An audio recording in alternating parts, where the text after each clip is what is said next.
Antes de la segunda venida de Cristo, quiero mostrarte cuán frío, cuán desprovisto de Dios, cuán pecaminoso se volverán las personas en esta tierra. Ahora, antes de sumergirnos, deja que esto sea una advertencia para ti. Ora para que nunca te conviertas en ese tipo de individuo. El primer grupo de personas que quiero destacar son aquellos encontrados en Apocalipsis 9. Ahora, para que entiendas cuán malvadas son estas personas, necesitas primero entender lo que ocurrió en los capítulos 8 y 9 de Apocalipsis.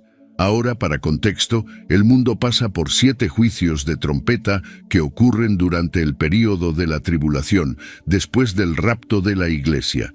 Aquí está un breve resumen de cada juicio, y te sorprenderás al escuchar cómo las personas reaccionan después de pasar por todo esto. La primera trompeta, según la Biblia, granizo y fuego mezclados con sangre son lanzados a la tierra, causando destrucción de la vegetación y los árboles. 1/3 de los árboles del mundo son quemados en esta plaga, y toda la hierba es consumida. Por la segunda trompeta, una gran montaña ardiente es lanzada al mar, resultando en la muerte de 1/3 de las criaturas marinas y en la destrucción de barcos. 1/3 del mar se transforma en sangre, 1/3 de los barcos se hunde y 1/3 de la vida oceánica muere. La tercera trompeta verá una gran estrella cayendo del cielo y ella envenena 1/3 de los ríos y manantiales, causando muchas muertes. Esta estrella se llama Ajenjo. Por la cuarta trompeta, la tierra verá 1/3 del sol, de la luna y de las estrellas afectados, resultando en 1/3 del día y de la noche siendo oscurecidos. Las quintas, sextas y séptimas trompetas son referidas como las 3 plagas. Para la quinta trompeta, algo verdaderamente aterrador es liberado. Según la Biblia, un pozo sin fondo es abierto, liberando langostas demoníacas que atormentan a aquellas personas que no tienen el sello de Dios en sus frentes. La sexta trompeta será la introducción de 4 mercenarios diabólicos. 4 ángeles son liberados para matar 1/3 de la humanidad con un ejército de 200 millones de jinetes, resultando en gran devastación y muerte. Ahora, la séptima y última trompeta anuncia la venida del reino de Dios y el juicio de las naciones. La Biblia, en Apocalipsis 11, verso 19, dice: «Entonces el templo de Dios que está en el cielo fue abierto, y dentro de su templo fue vista el arca de su pacto, y hubo relámpagos, ruidos, truenos, un terremoto y una fuerte tormenta de granizo». Ahora, después de todo esto, después de todos estos eventos sobrenaturales y devastadores, pensarías que las personas caerían de rodillas y clamarían a Dios por misericordia, pero no. Eso no es lo que sucede. Apocalipsis 9, versículos 20 al 21 dice: «El resto de la humanidad que no fue muerto por estas plagas todavía no se arrepintió del trabajo de sus manos. No dejaron de adorar demonios e ídolos de oro, plata, bronce, piedra y madera, ídolos que no pueden ver, oír ni andar. Ni se arrepintieron de sus asesinatos, sus artes mágicas, su inmoralidad sexual ni sus robos». Cuán insensible debes ser, cuán frío y pecaminoso debes ser para rehusarte a arrepentir, incluso después de una serie de juicios extraordinarios por Dios. Esta es la desafortunada realidad de los últimos días. Las personas se alejarán y rechazarán la fe. Las personas preferirán escuchar doctrinas de demonios en lugar de la verdad del Evangelio. Las personas endurecerán sus corazones. Algunos comenzarán en Cristo, pero se alejarán más tarde en la vida. Otros comenzarán en el mundo, pero vendrán a Cristo más tarde en la vida, y esto no es novedad desde el principio, cuando Jesús tenía 12 discípulos. Ellos todos vieron los milagros, todos vieron a personas siendo curadas y actos increíbles de Dios, pero Judas se alejó. La Biblia dice que el diablo entró en su corazón. Rey Saúl fue ungido cuando comenzó, pero perdió su camino, y la Biblia nos dice que el Espíritu de Dios se alejó de él y fue atormentado por un espíritu maligno. Él comenzó bien, pero se alejó. En 2 Tesalonicenses 2, versículos 1 a 3, el apóstol Pablo advierte a los creyentes tesalonicenses sobre la venida de la rebelión o apostasía que precedería al día del Señor. Ahora me gustaría darte 4 ilustraciones de cómo alguien puede alejarse y rebelarse contra Dios. Primero, puede ocurrir un alejamiento gradual. Imagina un barco sin ancla, lentamente desviándose de su curso previsto. La apostasía a menudo comienza como un alejamiento gradual de la oración, un alejamiento gradual de la lectura de la palabra de Dios, un alejamiento gradual de caminar con amigos temerosos de Dios y optar por pasar más tiempo con personas impías. Hebreos 2, versículo 1 nos advierte y dice que debemos prestar la máxima atención, por lo tanto, a lo que hemos oído para que no nos desviemos. La apostasía puede comenzar con el descuido de nuestra relación con Dios, alejándonos de su presencia y priorizando cuestiones mundanas en detrimento de las espirituales. Para un creyente que antes frecuentaba ávidamente la iglesia y leía la Biblia diariamente, si no es cuidadoso, gradualmente podría encontrarse menos comprometido, y si esto continúa por mucho tiempo, eventualmente podría reemplazar su pasión por Dios por pasiones mundanas y distracciones. Eso puede ser el comienzo de un alejamiento. Mi segundo punto es la fantasía de falsas enseñanzas. Un hombre una vez viajó a un país extranjero. Era un aventurero, un buscador de emociones, pero en ese lugar particular, el resort donde se hospedó era un complejo, y todos los turistas recibieron instrucciones de no dejar el complejo bajo ninguna circunstancia. Pero este hombre pensó, este es un país hermoso, cada persona con quien crucé es tan amigable y acogedora. ¿Qué podría pasar de malo si salgo a hacer un poco de turismo? Bueno, lo hizo y al hacerlo fue expuesto a todo tipo de peligro y se encontró como víctima de un crimen. Mira, solo porque todos a los que encontró sonreían no significa que tuvieran buenas intenciones, y en la actualidad, solo porque alguien cite la Biblia o suene como un cristiano, eso no significa que lo sean. En 2 Timoteo 4, versículos 3 a 4, Pablo advierte que vendrá el tiempo en que las personas no soportarán la sana doctrina. En cambio, para satisfacer sus propios deseos, reunirán a su alrededor una gran cantidad de maestros para decir lo que sus oídos desean oír. La apostasía puede arraigarse cuando los creyentes son seducidos por falsas enseñanzas que atienden a sus deseos en lugar de la verdad de Dios. Mi tercer punto es una cuestión interna profunda. Se trata de complacencia o la erosión de convicciones. Imagina una fortaleza con un muro robusto, pero que comienza a desmoronarse gradualmente bajo el asalto implacable de los elementos.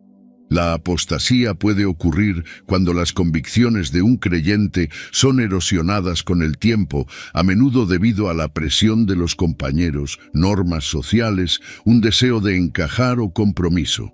Así como en Gálatas 5, versículo 7, somos advertidos. Usted estaba corriendo una buena carrera. ¿Quién lo impidió de obedecer a la verdad? La apostasía puede suceder cuando comprometemos nuestras convicciones en nombre de la aceptación mundana, cuando comenzamos a comprometer los estándares de Dios y consideramos ciertas cosas aceptables, incluso cuando la palabra de Dios dice lo contrario. Este es el comienzo de la apostasía. Mi ejemplo final es el descuido de la armadura espiritual. Imagina una situación en que hay una guerra feroz entre dos lados y hay un soldado que descuida usar su armadura en el campo de batalla, exponiéndose a ataques enemigos. En Efesios 6, versículos 10 a 11, la Biblia dice, «Finalmente, fortalécete en el Señor y en su poderoso poder. Viste toda la armadura de Dios para que puedas mantenerte firme contra las asechanzas del diablo». La apostasía puede tomar forma cuando los creyentes descuidan su armadura espiritual, dejándose vulnerables a los ataques del enemigo. Un ejemplo más práctico de esto es un cristiano que con el tiempo se vuelve relajado en su vida de oración. y comienza a descuidar la lectura de la Biblia, dejándose espiritualmente expuesto y despreparado para enfrentar los desafíos de la fe. Sin embargo, en estos últimos días de los que estamos hablando, quiero animarte como creyente. No hay necesidad de que nosotros, como hijos de Dios, vivamos con miedo, porque la Biblia nos dice en Hechos 2, versículo 17, que en los últimos días Dios declara que derramaré de mi espíritu sobre toda carne. Sus hijos e hijas profetizarán, sus jóvenes verán visiones y sus ancianos soñarán sueños. La Biblia dice en Tito 2, versículo 3, esperando nuestra bendita esperanza, la aparición de la gloria de nuestro gran Dios y Salvador Jesucristo. Santos, tenemos una bendita esperanza. Jesucristo, el retorno de nuestro Señor, es la bendita esperanza que tenemos como sus hijos. No te desanimes, no te desalientes por los eventos de este mundo, sino mantén tus ojos fijos en Jesucristo. La Biblia nos da una visión de que habrá una serie de eventos que sacudirán la Iglesia de Dios aquí en la tierra. La Biblia habla sobre ciertos eventos que impactarán a la comunidad cristiana, y descubrirás que casi todo el capítulo de 2 Tesalonicenses 2 está dedicado a advertirnos como creyentes sobre estas cosas que están por venir. No leeré el capítulo entero, pero si lees 2 Tesalonicenses 2, versículos 1 a 12, verás que la Biblia nos dice varias cosas a las que debemos estar atentos cuando se trata del retorno de Cristo. Este pasaje de las Escrituras habla sobre una gran rebelión contra Dios que ocurrirá. Diferentes traducciones usan diferentes terminologías, pero el significado es el mismo, una y otra vez. En los últimos días habrá una gran caída, una gran rebelión, la gran apostasía. Y brevemente permíteme leer 2 Tesalonicenses 2, versículo 3. No dejes que nadie te engañe de ninguna manera, pues ese día no llegará a menos que la apostasía venga primero y el hombre del pecado sea revelado, el hijo de la perdición. Entonces veremos personas alejándose de Cristo. Para ponerlo de otra manera, imagina que hay un tren llamado cristianismo, y ese tren está viajando hacia un destino llamado cielo. Ahora, en ese tren llamado cristianismo, puedes ver el mundo, puedes ver el brillo y el glamour del mundo, puedes ver las riquezas del mundo, puedes ver todo eso. Y a medida que ese tren llamado cristianismo se acerca cada vez más a su destino, aparece un hombre en cada estación. Ese hombre es el anticristo y tiene como objetivo a todos en el tren, llamándolos a bajar del tren y disfrutar de la vida en paz, diciendo a los pasajeros que se relajen. Puedes bajar de este tren y volver en cualquier momento. Disfruta de la vida. Y mira, eso es lo que sucede en los últimos días. Cuanto más nos acercamos al retorno de Jesucristo, más veremos a personas que han estado en ese tren llamado cristianismo. Durante muchos años, veremos a esas personas alejándose y rebelándose. Si es difícil de creer, solo mira cuántos pastores comenzaron bien, pero terminaron cayendo y nunca se recuperaron. No es para juzgar porque todos caemos, pero necesitamos abrir nuestros ojos a lo que dice la Escritura. Hay una diferencia entre caer en pecado o un desliz moral de juicio y vivir una vida doble. Y para explicar aún más el papel del hombre de la iniquidad, el hijo de la perdición, o en otras palabras el anticristo, permíteme leer la traducción ampliada de 2 Tesalonicenses, capítulo 2, versículo 1 a 3, para que podamos comprender totalmente la gravedad de lo que se nos está diciendo. La Biblia dice ahora, en lo que respecta a la venida de nuestro Señor Jesucristo y a nuestro encuentro para encontrarlo, les pedimos a ustedes, hermanos y hermanas, que no se dejen perturbar rápidamente ni alarmar, sea por una supuesta revelación profética de un espíritu o un mensaje o una carta supuestamente de nosotros, diciendo que el día del Señor ya ha llegado. No dejes que nadie te engañe o te atrape de ninguna manera, pues ese día no llegará a menos que la apostasía venga primero. Eso es la gran rebelión, el abandono de la fe por cristianos profesantes, y el hombre de la iniquidad es revelado, el hijo de la destrucción, el anticristo. aquel que está destinado a ser destruido. Entonces, si desglosamos este versículo, podemos llegar al entendimiento de que, en primer lugar, habrá un encuentro para encontrar a Jesucristo. Esto está en el versículo 1. En segundo lugar, habrá personas hablando falsamente, personas que se reclaman ser proféticas, que intentarán engañar y decir que Jesús ya vino. Esto está en el versículo 2. El tercer punto es que somos advertidos. No dejes que nadie de ninguna manera te engañe o te atrape. Esto es una advertencia clara e indiscutible para nosotros, como creyentes. Y luego la Biblia nos dice que llegará un tiempo en que habrá una rebelión contra Dios, donde personas que afirmaron ser cristianas, personas que profesaron ser cristianas, personas que parecían ser cristianas, darán la espalda a la fe y saldrán de la iglesia. Creo que este es el efecto y resultado del engaño del anticristo. Creo que algunos serán engañados para alejarse y otros tomarán la decisión de alejarse. Pero independientemente del método o influencia, el mensaje que me gustaría transmitirte hoy es no ser incluido en este grupo de personas sobre el cual la Biblia profetiza. No seas parte del grupo de personas que se alejan de la fe. Ora por discernimiento. Ora para que el Señor derrame su espíritu en tu vida, para que no seas llevado al error. Necesitamos mantenernos en los principios fundamentales del Evangelio. Un Evangelio que nos enseña en Juan 14, versículo 6, que Jesucristo es el camino, la verdad y la vida. Y no hay otra manera de que tú y yo lleguemos al cielo o a Dios sin reconocer que Cristo murió y resucitó. Quien te diga que no es así es un mentiroso. Necesitamos mantenernos en los principios fundamentales del Evangelio. El mensaje de Juan el Bautista en Mateo 3, versículo 2, todavía es relevante hoy. Hace miles de años predicaba el mensaje de arrepentimiento, diciendo: arrepiéntanse, porque el reino de los cielos está cerca. Ese mismo mensaje de arrepentimiento es necesario hoy. No mezclas santidad y pecado, no mezclas oscuridad y luz. El bien y el mal no coexisten. Uno desplaza al otro, y cualquier doctrina que te diga lo contrario te llevará al engaño. Cualquier doctrina que te diga que puedes pecar libremente y andar con Dios está mintiéndote. En conclusión, oro para que te aferres a 2 Tesalonicenses 2 versículos 14 a 17.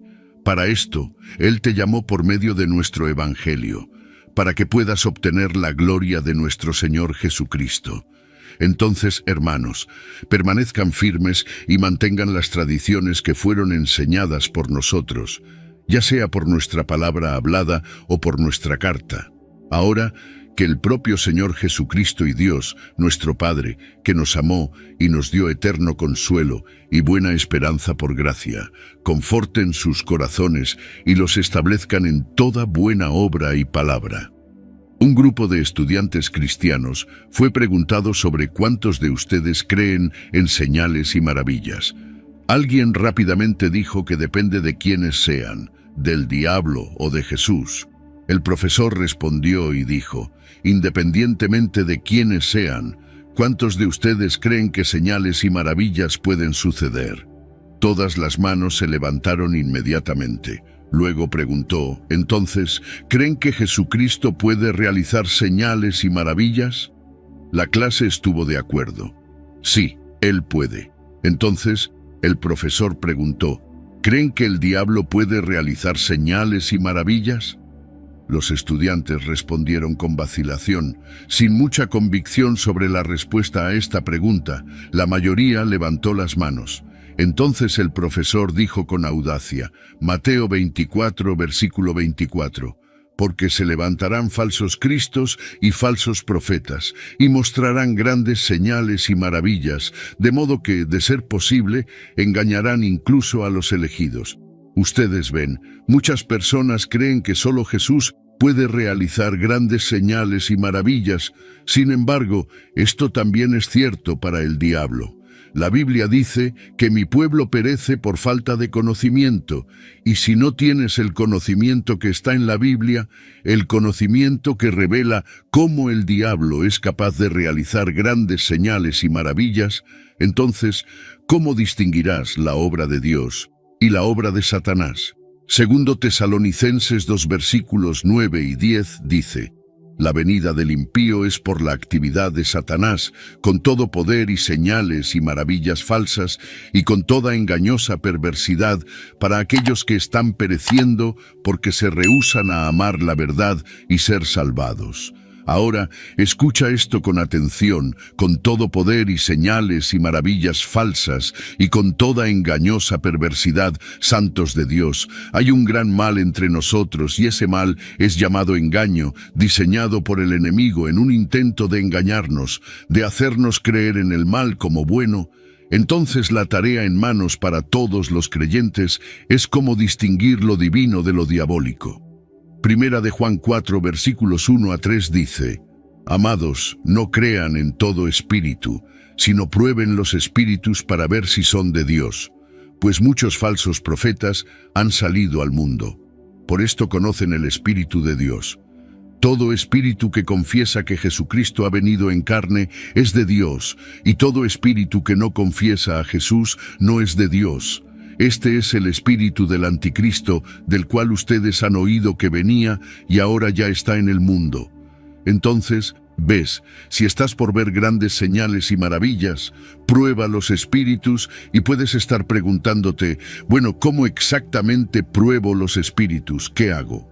Bueno, el pasaje de la Escritura que acabamos de leer dijo en los versículos 2 y 3, todo espíritu que confiesa que Jesucristo ha venido en carne es de Dios, y todo espíritu que no confiesa a Jesús no es de Dios. Este es el espíritu del anticristo, del que ustedes han oído que estaba viniendo y ahora ya está en el mundo. Si ese espíritu reconoce que Jesucristo vino en carne aquí en la tierra, murió y resucitó, y ahora está sentado a la derecha de Dios, entonces ese espíritu es de Dios. Sin embargo, si ese espíritu dice cualquier cosa que no sea Jesús, la Biblia dice que este es el espíritu del anticristo. Entonces, la próxima vez que veas a un predicador, un profeta o cualquier persona realizando algo en lo sobrenatural, antes de aplaudir, de aceptar, de decir cualquier cosa, ora para que el Espíritu Santo te dé discernimiento y luego espera para ver si ese acto glorifica a Jesucristo como Señor antes de aplaudir.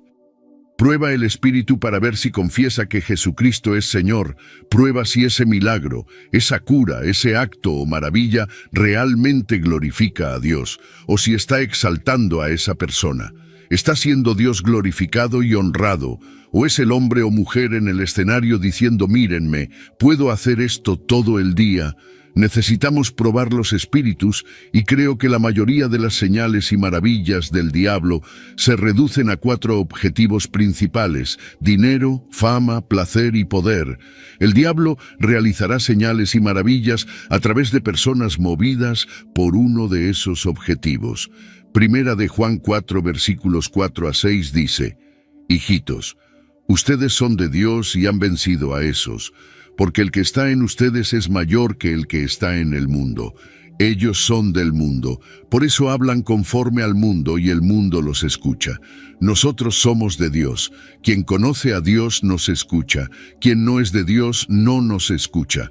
Por eso conocemos el espíritu de la verdad y el espíritu del error. Entonces comprende, hay 2 espíritus en operación: el espíritu de la verdad y el espíritu del error.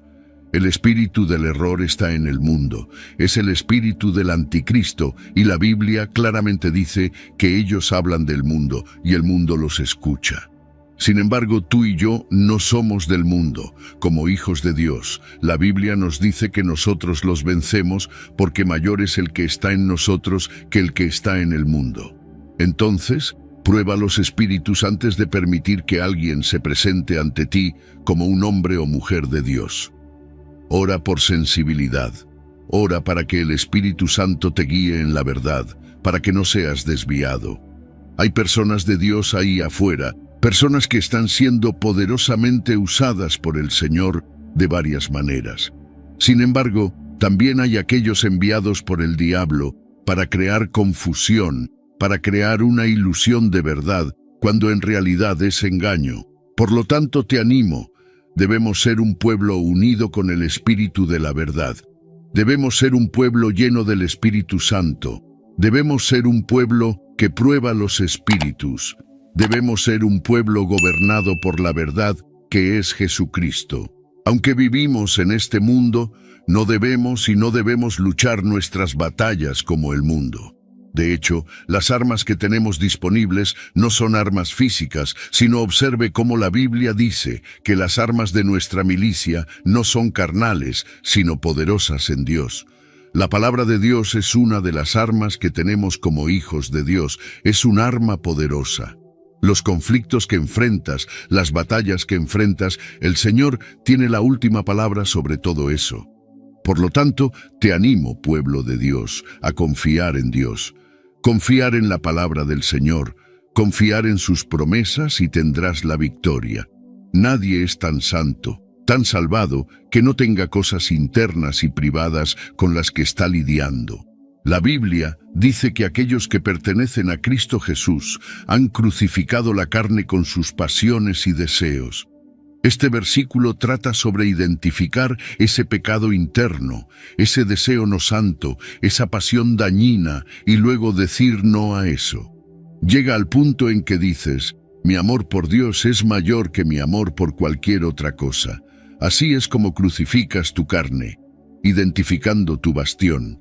La mejor manera de identificar cuál es el bastión que enfrentas en tu vida es mirar el área en tu vida donde enfrentas una batalla constante, el área que más luchas, y la razón por la que necesitas identificarlo es porque el diablo es astuto y engañador. Él sabrá cuál es el gigante o el bastión con el que luchas, y entonces necesitamos estar alerta, porque el diablo plantará una semilla en tu mente, una semilla que intentará seducirte, y si muerdes el anzuelo, no solo esa semilla te llevará a caer en pecado o en opresión, sino que también abrirá la puerta para un posible bastión o algún tipo de cautividad. Como enemigo, el diablo nunca presentará la debilidad o las luchas de otra persona para ti. No plantará un pensamiento sobre alcohol cuando sabe que luchas con la lujuria. No, siempre encontrará el área en la que eres más débil y usará eso contra ti. Es por eso que es tan importante ser honestos con nosotros mismos y mirar introspectivamente las áreas de las que necesitamos ser liberados, porque el enemigo verá eso como una ruta para perturbar nuestro caminar con Cristo. Esto es corroborado por 2 Corintios 2, versículo 1, donde la Biblia dice que no debemos ser superados por Satanás, pues no somos ignorantes de sus designios. El diablo es astuto y tiene planes malignos, por lo tanto, debemos ser diligentes, vigilantes, alerta y siempre en guardia contra cualquier posible brecha del enemigo en nuestras mentes. El diablo intentará plantar una semilla en ti cuando no pueda afectarte físicamente. Esto es lo que estoy diciendo cuando digo nombre a tu enemigo. Échale un buen vistazo honesto a ti mismo. ¿Qué está tratando el diablo de usar para distraerte de ser un cristiano eficaz? ¿Qué está usando para desanimarte? ¿Pensamientos dudosos, pensamientos de inseguridad o insuficiencia? Nombra a tu enemigo y repréndelo. Nombra a tu enemigo y repréndelo. En este mundo hay mucho mal. La Biblia en 2 Corintios 4, versículo 4, dice que en nuestro caso, el Dios de este mundo ha cegado las mentes de los incrédulos para que no vean la luz del Evangelio de la gloria de Cristo, que es la imagen de Dios. Piensa en esto por un momento. El Dios de esta era, el Dios de este mundo, Satanás, ha impedido que los incrédulos vean la luz del Evangelio. En caso de que no lo sepas, el diablo es muy influyente en esta tierra, ya sea que te des cuenta o no, ya sea que creas o no. El diablo puede y tiene influencia sobre los ideales, opiniones y estándares de este mundo. Es por eso que la Biblia dice que el Dios de este mundo, el diablo, tiene sus garras en las filosofías mundiales. Están en tantas instituciones y puedes pensar, bueno, ¿cómo exactamente hace eso? Mira la fuerza motriz de muchas grandes empresas, es el dinero. El dinero se ha convertido en un dios, un ídolo para muchas personas, incluidos los jefes de muchas grandes corporaciones. Ellos rastrean tus movimientos, observan lo que estás viendo, analizan en qué haces clic, algunos incluso toman tu información personal y la venden con el objetivo de que el dinero es el objetivo número uno. El dinero es el único objetivo para muchas instituciones en este mundo. Sin embargo, la palabra de Dios dice que el amor al dinero es la raíz de todos los males. Pero ves, el Dios de este mundo, el diablo, ciega a los incrédulos, y ellos no lo ven, no ven cómo el dinero se ha convertido en un ídolo para ellos. Otro ejemplo para ilustrar cómo el Dios de este mundo, el diablo, ha cegado las mentes de los incrédulos es este. La Biblia nos dice que huyamos de la inmoralidad sexual. La Biblia nos dice que los fornicadores, adúlteros y los sexualmente impuros no heredarán el reino de Dios. Sin embargo, en este mundo, ¿qué tipo de contenido es más buscado en Internet? Son todos contenidos sexualmente explícitos que se oponen a la palabra de Dios. Un sitio llamado Covenant Eyes reportó que el 30% del contenido en Internet es pornografía. El 30% del contenido en línea está orientado a promover la impureza sexual. Y lo triste es que el número de visitantes de estos sitios está en los miles de millones. Este es el trabajo del Dios de este mundo. Ciertamente, si miras a este mundo a través del lente de la Biblia, notarás una tendencia. Lo que la palabra de Dios defiende, el mundo se opone. Lo que Jesucristo representa y defiende, el mundo se opone. Aquellos que han sido cegados por Satanás viven bajo una ilusión. No verán que el amor al dinero impulsa muchas cosas impías. En su lugar, se centrarán en la noción de que todos necesitan dinero, todos necesitan ganarse la vida, claro, y la Biblia nunca dice que el dinero es malo. Dice que el amor al dinero es malo, y cuando amas tanto el dinero que estás dispuesto a hacer cosas antiéticas e inmorales, entonces el dinero se ha convertido en un ídolo. Cuando estás dispuesto a robar o ignorar el efecto perjudicial que tienes sobre los demás, todo para poder ganar dinero, entonces se ha convertido en un ídolo para ti. Cuando amas tanto el dinero que estás dispuesto a ponerte frente a una cámara y no solo cometer pecado sexual, sino llevar a otros a cometer pecado sexual, entonces el dinero se ha convertido en un ídolo. Mira lo que dice la versión ampliada en 2 Corintios 4 versículos 3 y 4. Pero incluso si nuestro evangelio está de cierta manera oculto detrás de un velo, está oculto solo para aquellos que están pereciendo. Entre ellos, el Dios de este mundo, Satanás, ha cegado las mentes de los incrédulos para impedirles ver la luz iluminadora del evangelio de la gloria de Cristo, que es la imagen de Dios. El diablo quiere que te alejes lo más posible de Jesucristo. Quiere que estés ciego a la verdad, incluso cuando está justo frente a ti. El diablo quiere que trates a Dios de manera casual, no seria, lo que significa que usas a Dios como una tienda de conveniencia. Vas a Él cuando necesitas algo, y si no necesitas, entonces lo pones a un lado. Eso es ceguera. Ahora, con todo esto dicho, quiero ser muy claro sobre este próximo punto. Aunque el diablo es descrito como el Dios de este mundo, él es limitado, no es todopoderoso. El diablo reina sobre la tierra de manera limitada, pero no posee la tierra, ni es omnisciente, omnipresente ni omnipotente. Tiene límites porque Dios todavía es soberano y tiene la última palabra.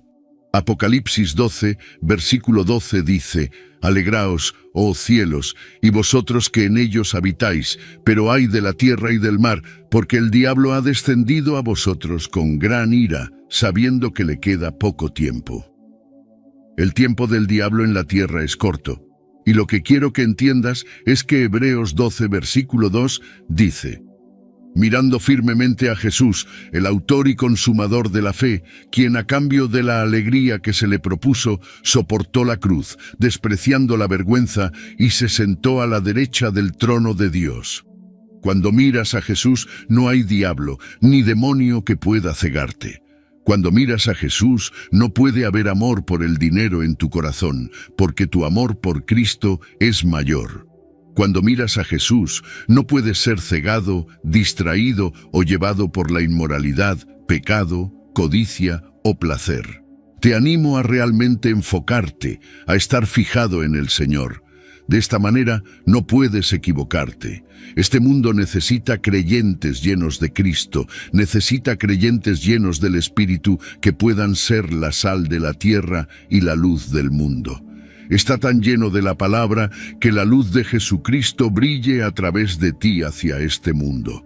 No se nos ordena odiar a nadie en este mundo, se nos ordena amar a nuestros vecinos como a nosotros mismos. Ese amor del que habla la Biblia es uno que solo se puede mostrar a otros cuando tú mismo has recibido a Jesucristo.